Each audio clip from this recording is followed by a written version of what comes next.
So, is guilt a positive emotion?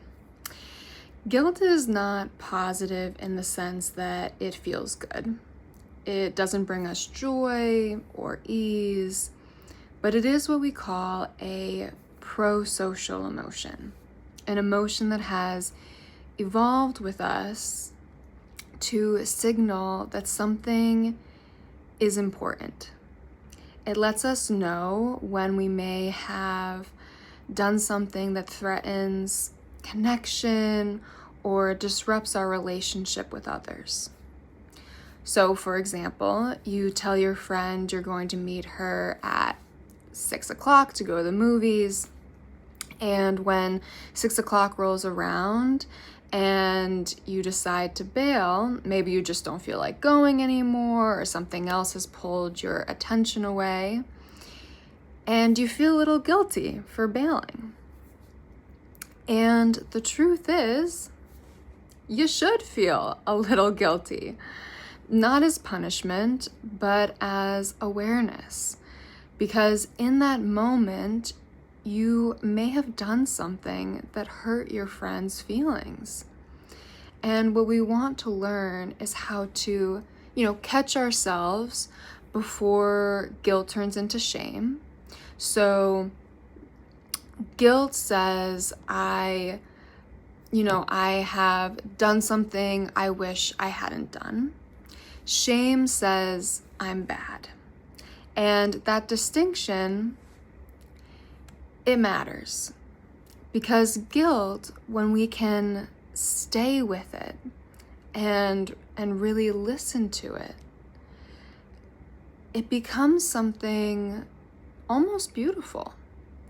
It becomes this compass for us, a quiet internal signal that says, this doesn't align with who I want to be in the world. It helps us notice when we've gone off course and gently invites us back. I'll be making a follow-up video about maladaptive guilt and shame so we can really start to distinguish the two more clearly, but I'll link them in the video once I've created them. But healthy guilt, in its truest form, is that gentle signal, a small, internal,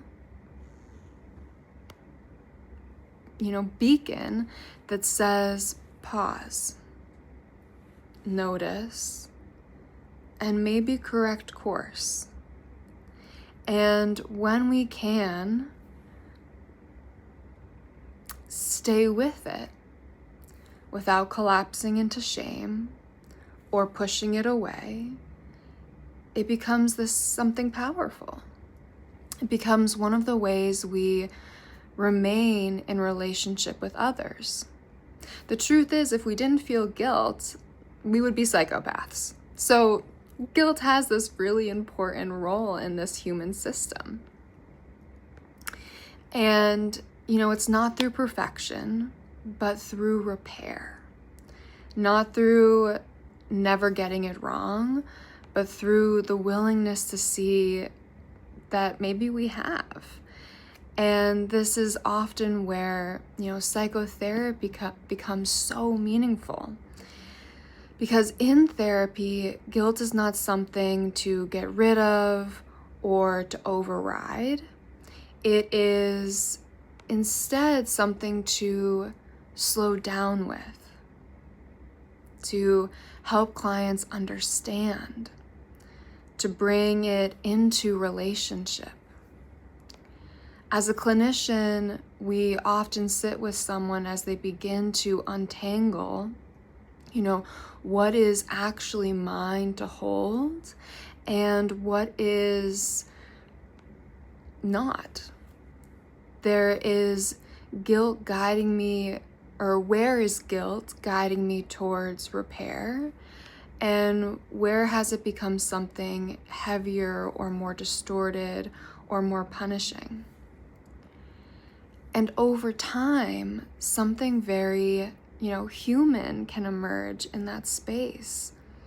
A shift from guilt as self-judgment into guilt as awareness, from self-attack into responsibility with compassion. And for many people, this also starts to touch something deeper. Because when guilt is met with presence, when it is worked with rather than exiled, it can soften into a kind of devotion. A devotion to truth, to care, to being, to really wanting to align with how we want to show up in the world.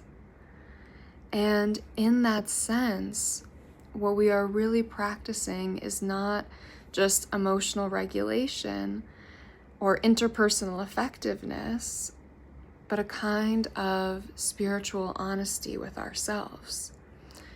A willingness to return again and again, not because we are trying to become perfect, but to show that we are committed to staying in relationship when it's hard, when we've made a mistake. And in that way, guilt isn't here to punish us. It's here to keep us close, to keep us connected.